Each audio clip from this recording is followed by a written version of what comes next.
Assalamualaikum. Halo teman-teman, sudah tahukah kamu ada satu-satunya wilayah di Indonesia yang paling susah dikuasai Belanda? Apa kamu tahu?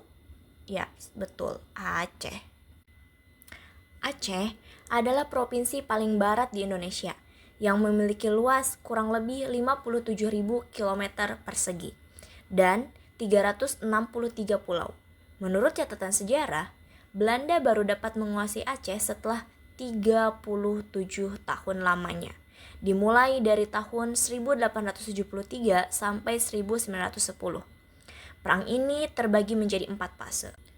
Fase pertama, di tahun 1873 ketika rombongan kapal sampai di perairan Aceh, Komando Citadel Van Antwerpen, pasukan Belanda yang dipimpin oleh Jenderal J.H.R. Kohler berlabuh di pantai Ciremai, Aceh Barat, secara resmi mengumumkan perang terhadap kerajaan Aceh Darussalam.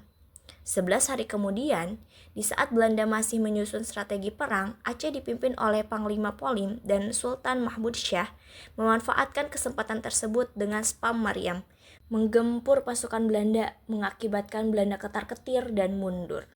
Fase kedua, Belanda tidak mengenal rasa kapok dengan melakukan ekspedisi Aceh kedua dipimpin oleh Jenderal Jan van Swieten.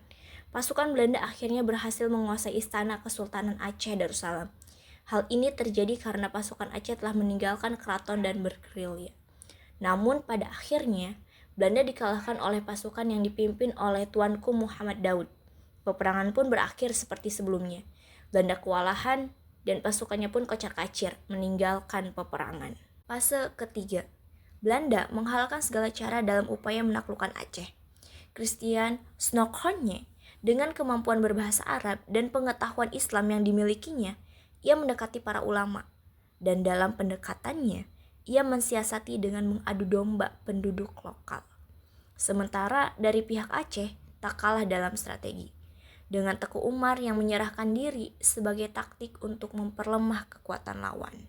Fase keempat, pada 1899, Teku Umar gugur, sehingga perjuangan dilanjutkan oleh Cut Nyadin. Namun, karena banyaknya pejuang Aceh yang telah gugur, ditambah strategi adu domba yang dijalankan Belanda juga berhasil, sehingga kondisi ini memperlemah pasukan Aceh. Akhirnya, pada tahun 1905, Cut Nyadin berhasil ditangkap dan kemudian wafat pada 1910. Kematian Cut Nyadin ini menjadi penanda berakhirnya Perang Aceh. Demikian sejarah perjuangan rakyat Aceh menghadapi Belanda selama 37 tahun. Terima kasih. Wassalamualaikum.